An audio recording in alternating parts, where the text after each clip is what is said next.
क्या खेती बिना खर्च के हो सकती है? जी हाँ, जीरो बजट नेशनल फार्मिंग, इसी से ये संभव है।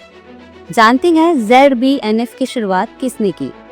इस पद्धति की शुरुआत भारत के प्रसिद्ध कृषि वैज्ञानिक सुभाष पालेकर जी ने की।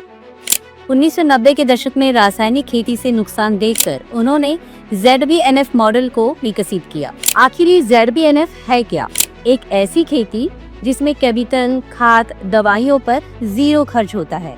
खेती पूरी तरह से प्राकृतिक विधियों से होती है। खेत को कुदरती प्रक्रियाओं से उपजाऊ बनाया जाता है। अब जानते हैं ZBNF के 4 मुख्य स्तंभ कौन से हैं? जीवामृत, बीजामृत, आच्छादन और विपसा सिंचाई। जीवामृत में होता है गोबर, गोमूत्र, गुड़, बेसन आदि से बनी प्राकृतिक चीजें। बीजामृत बीज उपचार का प्राकृतिक तरीका। आच्छादन यानी मल्चिंग, जिससे मिट्टी में नमी बनी रहती है।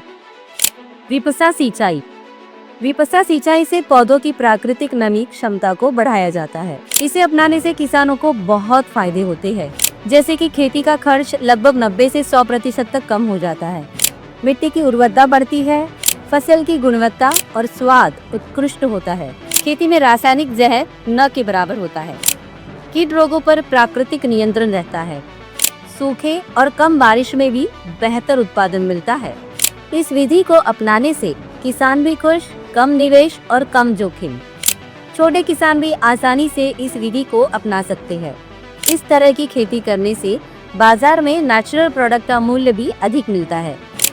सरकार द्वारा भी इस पद्धति को कई राज्यों में जैसे आंध्र प्रदेश, कर्नाटक, महाराष्ट्र में बढ़ावा दिया जा रहा है। आंध्र प्रदेश ने तो लाखों किसानों को ZBNF से जोड़ा है। तो आज से ही प्राकृतिक खेती अपनाएं, खर्च घटाएं, उपज बढ़ाएं और मिट्टी को बनाएं स्वस्थ। कृषि से संबंधित अधिक जानकारी पाने के लिए कृषि भूमि को लाइक और फॉलो जरूर करें।